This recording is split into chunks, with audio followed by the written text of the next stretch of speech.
Hello everyone, I'm coming to you live from Bali here. This week we have episode 2 with Tyler. In this episode we dive deeper into sales as a vehicle for personal development. When you start to see things even in business as a game, as something that is a vehicle for the growth of your soul, I want to ask you how that perspective changes the way that you engage in things that maybe you had a different perception of before.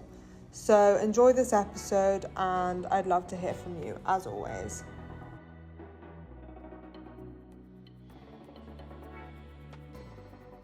Yeah, maybe we can dive a bit more into sales because I think obviously you have a course and there's a lot of depth to be had in this topic, but for someone who hasn't explored sales, A, why is it important? And B, like, where to start?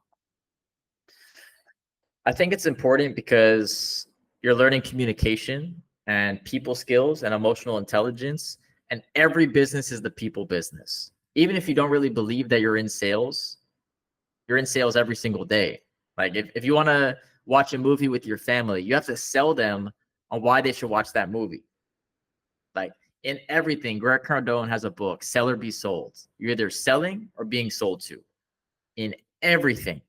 So understanding that sales is in everything and being able to effectively communicate can drastically change your life. You know, somebody could have the best idea in the world, but if they can't communicate it properly, no one's going to listen. It's going nowhere. Being able to communicate is one of the fastest ways, the quickest ways to change your environment, to change your entire world. So it's done everything for me, and also being able to tap into conviction and confidence, you know, because with sales, we're doing reps, we're training on how to like get into that state and have belief in ourselves first so we can sell effectively. And I think having confidence and belief in yourself will never be a bad thing.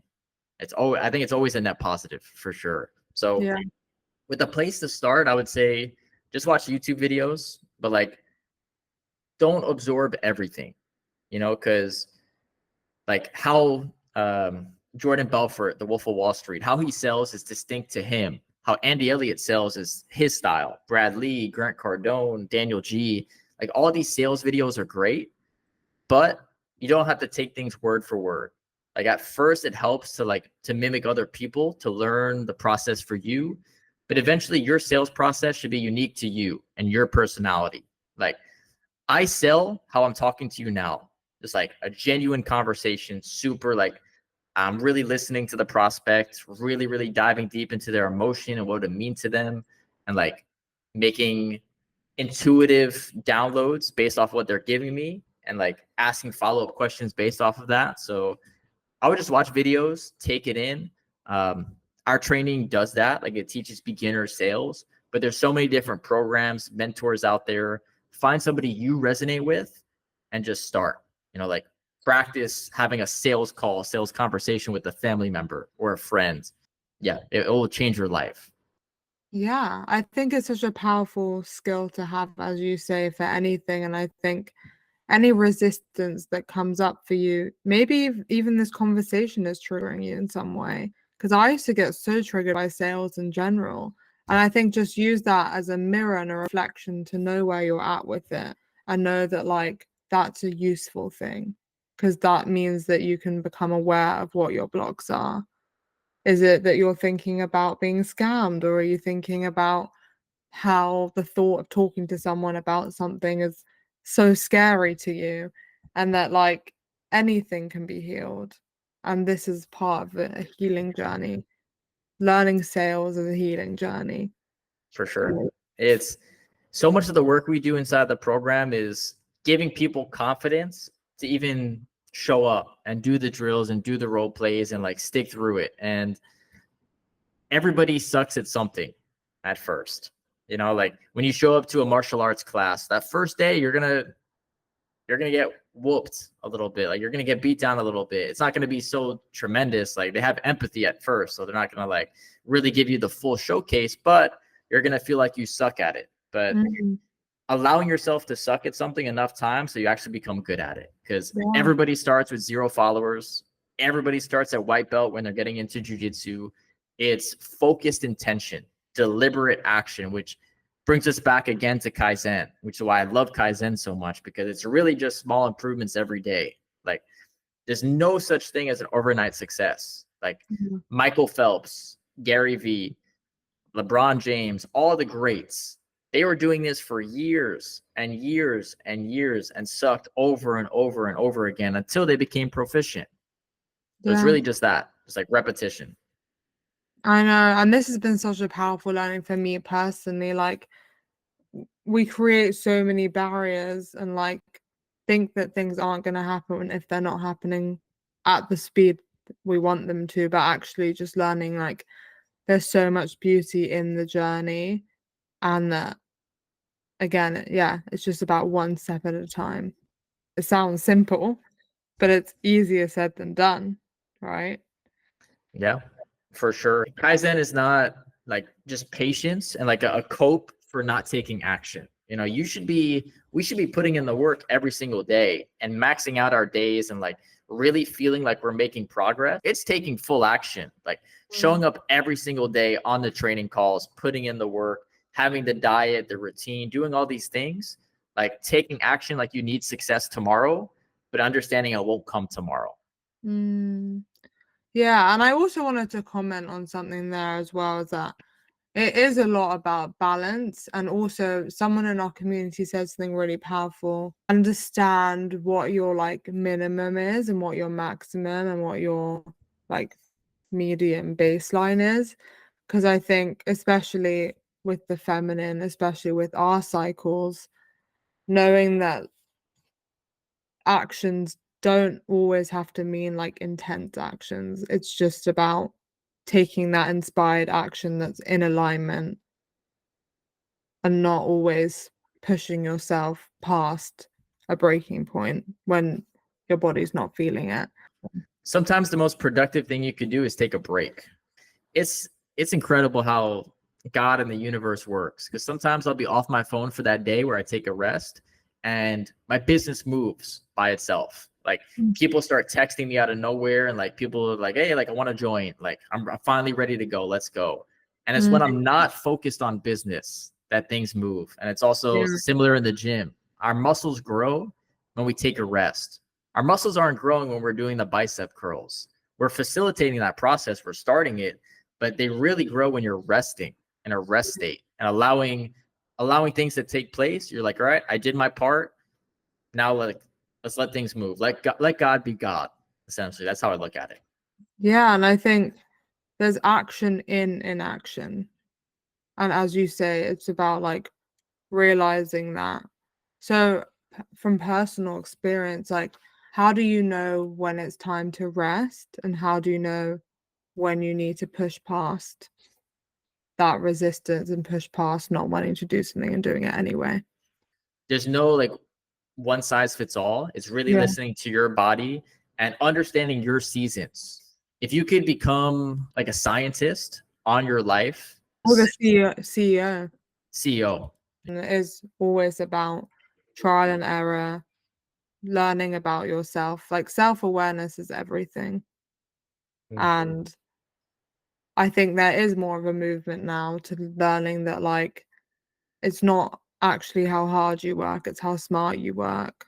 100%. And focusing on the most highest leverage activities, so for me, that's also something I'm working on as well. So like along with leadership, what kind of goes in that box is working on the highest leverage activities for me. Like what's really going to move the needle, because Mm.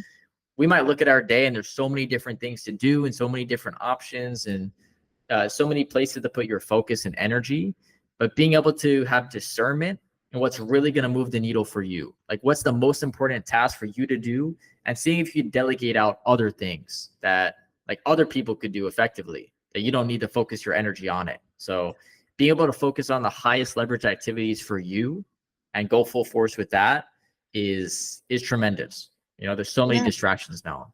Yeah, and that also comes down to self-awareness, because it's like, what am I good at? Where's my highest contribution going to be?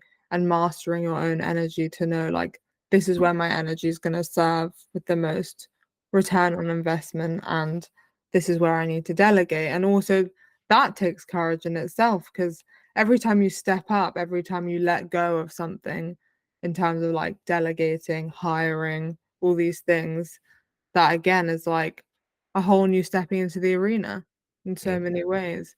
And so it's about just like having the courage to always listen to when it's time to step up. A lot of times people are more aligned to a 9 to 5 than stepping into like a life of an entrepreneur, because Mhm. when you have a 9 to 5 and you have a boss, somebody's giving you direction. Somebody's telling you like, hey, at this hour you do this, at this hour you do that. A lot of people need that structure. Like a lot of people do. When you're an entrepreneur, like creating your own things, you have to create that structure for you and be disciplined enough to follow it and like figure out what's most important and like stay consistent with it, even when the results aren't really showing, you know? So Yeah. it's not the path for everybody, for sure. I think it's very rewarding and fulfilling to create a life on your terms and do something like that really moves you and actually helping other people. Not that you can't help people with the 9 to 5, but doing it on your terms is special. But it takes a special individual to dive into that. And I think a lot of people inherently know they're meant for more and inherently want that, but it's understanding the reality of what it takes to make it a possibility. Yeah, I think there's definitely a glamorization of like living by the beach, working remote, like just like being an influencer or whatever you're doing.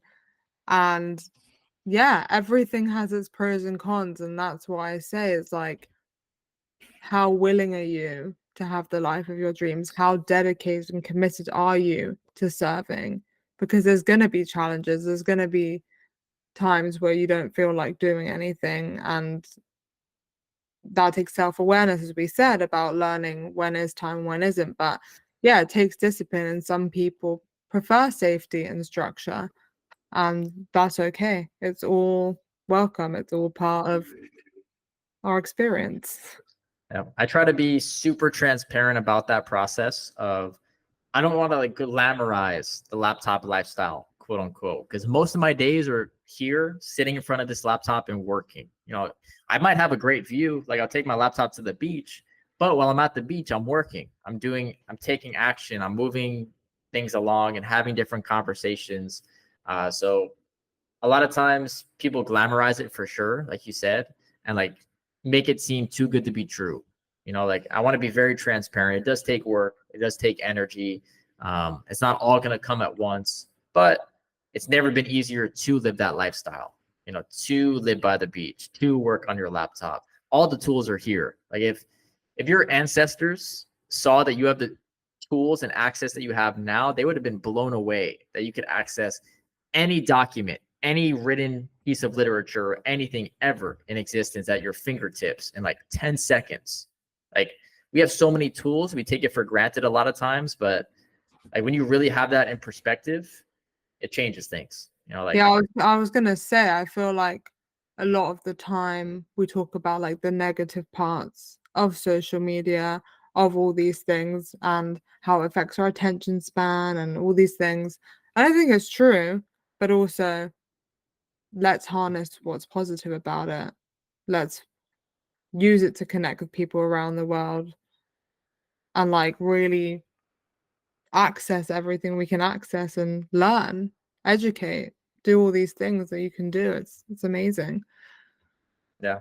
I personally I think it has a net positive for sure on society, on people, and it's just a tool. And I consider it as like the great equalizer. Like you could post content and reach out to anybody on the internet and like get a business meeting or like create a friend, like a true genuine connection can be made just through this here. And then it creates in-person connections and relationships, and you can create an empire through your phone if you use it as such, or you can distract yourself, or you can numb yourself and watch meme videos and like reels and TikTok just over and over and over again. You get to decide. Yeah, and I think I had this realization that like it's like in life, either you're creating or you're consuming, either you're buying or you're selling. Yeah. Yeah. Social media and like the digital world is just like an amplification of the outside world. So like, yeah, maybe like the body dysmorphia issues are amplified in there, and like everything is a lot more intense in there, but also like as you say, it's like it's an amplification of the good too. Yeah, they say that about money, right? Like money isn't inherently bad. Money is only an amplifier of what you already are. If a good person has money, they're able to do so much more good in the world. If somebody's bad, they're going to use it for harm and Yeah. bad in the world. It's the same thing with ayahuasca. Like Yeah. ayahuasca, I believe, is not inherently bad or good. It's just amplifying what's already inside you. What's already in here is just amplified to the 10th degree. It's the same with social media. Like if you're a good person and want to make connections and relationships, you could use that as such. If you want to like bring people down and like type like mean comments, you could do that as well. Yeah. And that's how powerful we are. Our intention is what creates what that neutral thing becomes. And so Yeah. you get to decide. And that doesn't mean the bad stuff won't exist. It's just you get to choose what you focus on. As with anything, there's just so many mirrors and layers to everything that goes on. It's amazing. You know, it's the matrix, red pill or blue pill. You decide. You get to pick.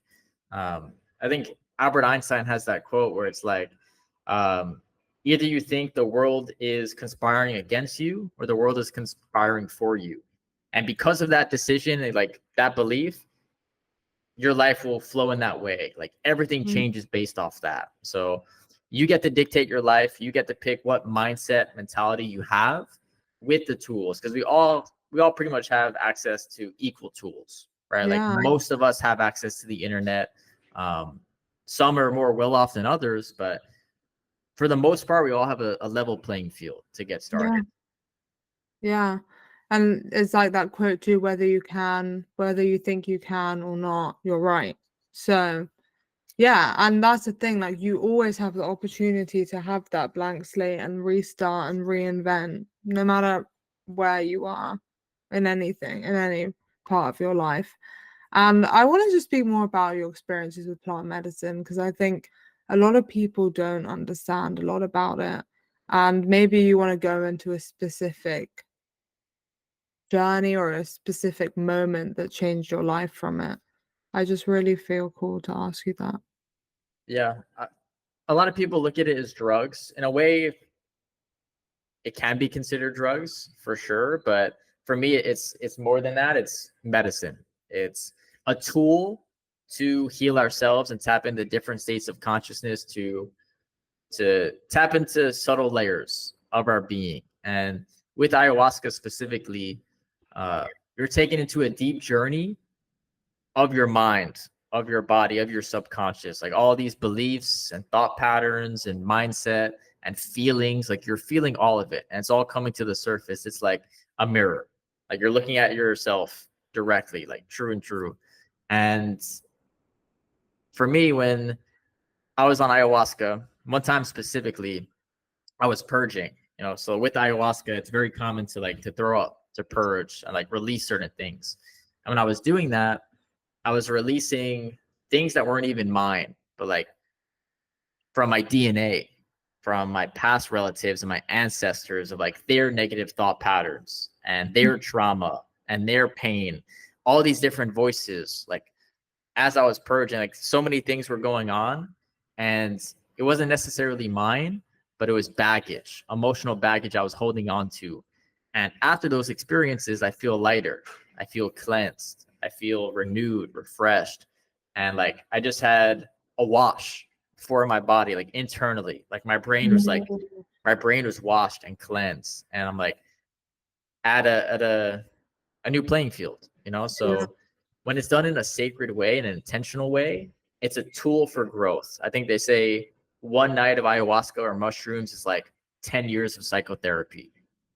Yeah, and I think this is why I wanted to bring it up because you can just see the way Tyler's like he's focused, he's got so much knowledge, but a lot of the battle is just actually unlearning a lot of things because that's what's like in your way of like fully committing, fully believing about what's possible for you. And so it's such a powerful tool for that. And so much of the journey is that unlearning. And that's not an easy road to go down, but it's so worth it because, as we said, you get to decide. And sometimes the way our realities are playing out, it's not even the way we want to, but it's because of ancestral things that we're carrying. There's so much depth to the amount that we're carrying within us. Yeah.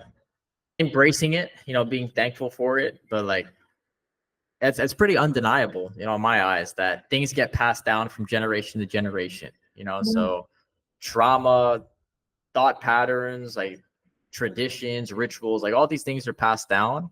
Not that it's good or bad, but like acknowledging on if it serves you now. Like the example we gave with feeling a certain way about putting yourself out there. Because back in the caveman days, you would have been stoned. People didn't like what you said.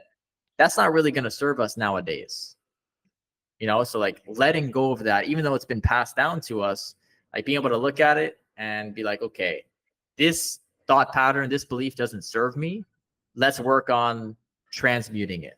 You don't have to let go of it, but like reframe it into a different thing of like, hey, like I'm going to use this energy to fuel me, to be excited about putting myself out there because I could impact one life, like one person. That's incredible. Like somebody could hear me speak. That's amazing. Yeah, and I think maybe I framed it a bit negatively, but like, yeah, it's actually a gift to get to break those ancestral things we carry, and anything can be reframed because we live in a world of polarity. So if you're listening to this, ask yourself, like, what can I reframe in order to be able to see all that's possible for me? 100%. Yeah. All right. So if people want to get a hold of you, obviously you've said your Instagram, I'll do obviously a bio, but is there any other things you want to share about your offerings? Any last bits of wisdom that are wanting to come through? Just wanted to give you space for that. Yeah, I appreciate that. I'd say Instagram is probably the best place to connect. I also have a YouTube channel, but I'm not super active there. So Instagram at Kaizen with Tyler. Shoot me a DM. Let's connect. Like it doesn't have to be sales related. Like I'm down to chop it up about plant medicines or like your healing journey or stepping into your best self. I'm not gonna like hard sell you my program or anything. We do have that program and community that's definitely expanding into some really cool endeavors and different things. Creator Closing 2.0. So if you feel the call to be involved, you could book a call, see if it's a good fit for you. But yeah, I would just invite anybody to continue the conversation with us. Like reach out to Talia, reach out to myself, and there's so much support, and you have not because you ask not. Like just reach out, just ask a question. Be like, hey, I want to connect. You never know where it could take you. I think sometimes it feels so scary to even send someone a message. I used to be like that, and I'm just messaging anyone. I'm like, hey, like I don't. That's the thing. Once you do something, as you say, the reps. Once you like go out your comfort zone, that fear dies there because you've done it. And so, yeah, we'd love to hear from you. We're stronger together for anything that we want to achieve, or even just connection, as we were saying before, is a beautiful thing. So we'd love to hear from you. And yeah, thank you so much for watching. And thanks for being here, Tyler. Of course. Thank you.